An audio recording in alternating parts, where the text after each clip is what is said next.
Okay, as all of you know, we're in the home stretch on the Defense Authorization Bill. I'm going to call on Chairman McCain here in a minute. That'll be followed by the Defense Appropriations Bill, upon which I filed cloture on the motion to proceed earlier today. So we're going to continue to focus on the single biggest current threat to the United States and our single biggest responsibility as the federal government, and that's our national defense. With that, let me turn to Senator McCain. Well, we're hoping to get cloture on a vote that'll take place shortly. We've considered many amendments, and we still have some pending. I continue to hear from the Democrats, my friends on the other side of the aisle, that the President of the United States is contemplating or planning on vetoing the National Defense Authorization Bill, which authorizes the ability of the men and women serving in our military to defend this nation. The world is on fire. In the words of Henry Kissinger, there are more crises in the world than at any time since the end of World War II, and the President of the United States, over a funding issue which has nothing to do with authorization, is threatening to veto the defense bill, which helps the men and women who are serving in the military protect this nation and protect themselves. I would be astonished and angered, but more importantly, I think the American people want a better viewpoint from a President of the United States whose role as Commander-in-Chief is to defend this nation.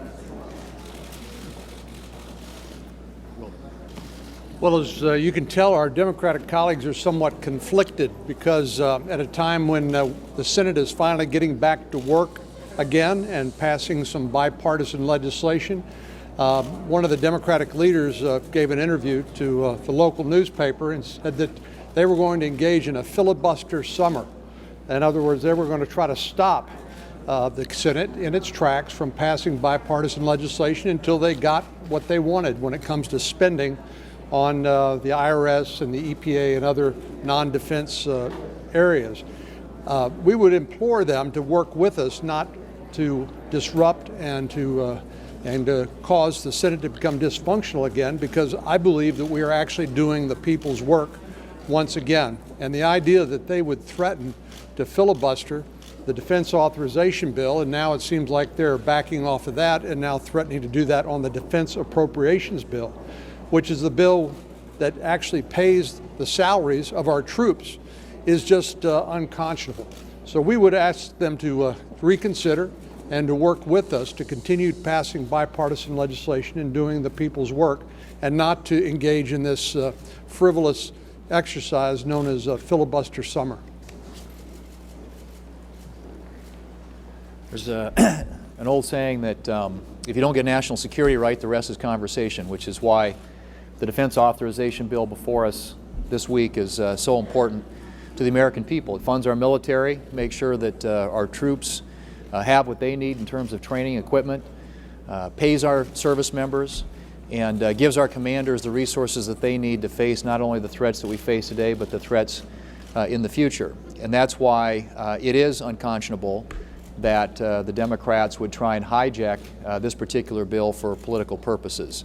If you look around the world today, you have an increasingly aggressive Russia.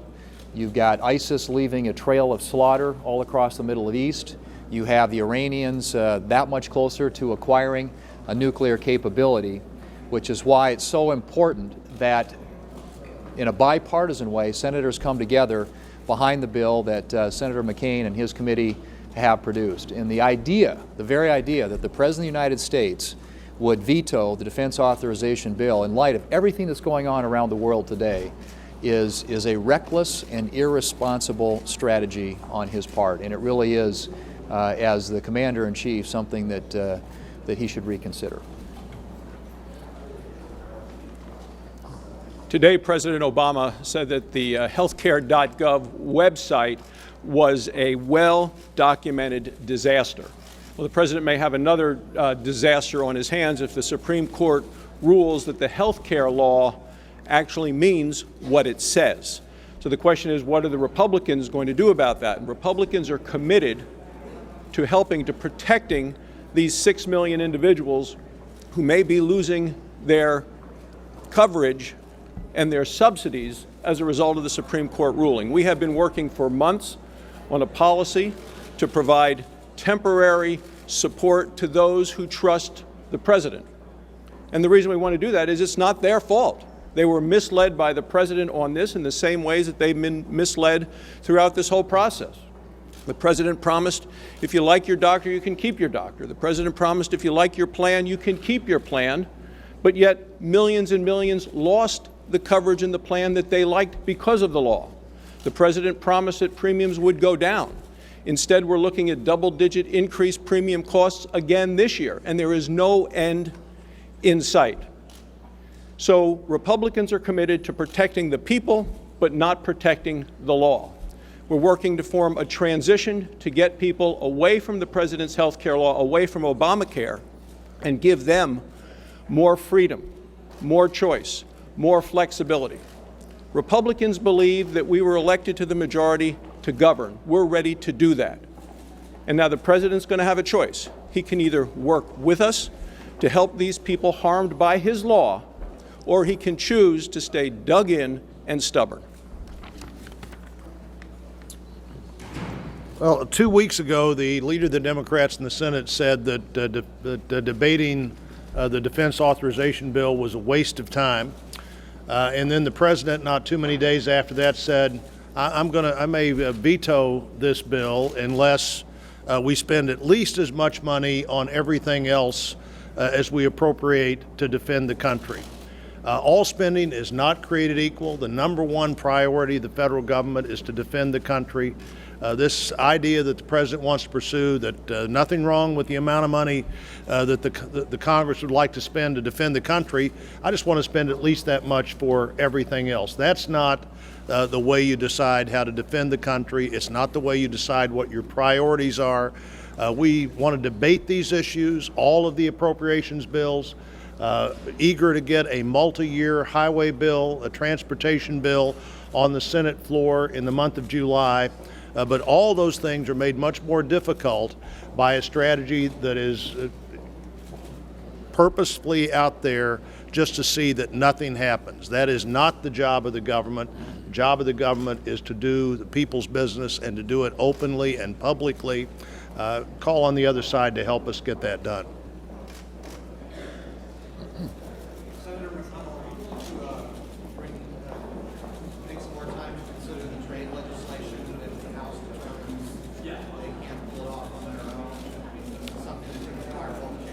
Yeah, well, the Speaker and I have spoken with the President about the way forward on trade. It's still my hope that we can achieve what we set out to achieve together, which is to get a 6-year trade promotion authority bill in place that will advantage the next occupant of the White House as well as this one.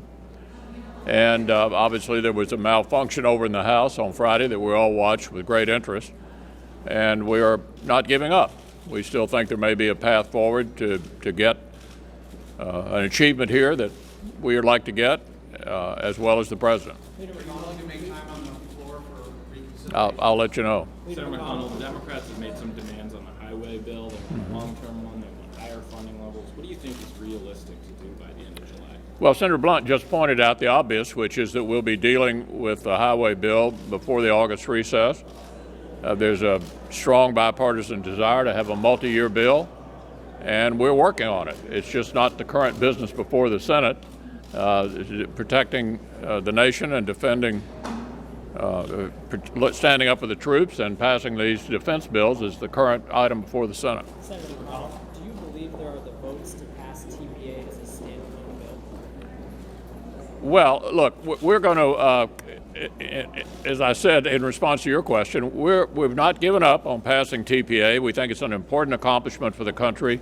We think it's absolutely essential not only for our commercial advantage, but also it has an important defense and foreign policy component to it, as the countries on the Asian Pacific Rim would like to have a greater relationship with us as a hedge against an increasingly expansive China. There are a whole lot of reasons that this ought to be achieved, and we haven't given up on it, and we'll let you know the way forward. Thanks a lot. Consider cybersecurity in July.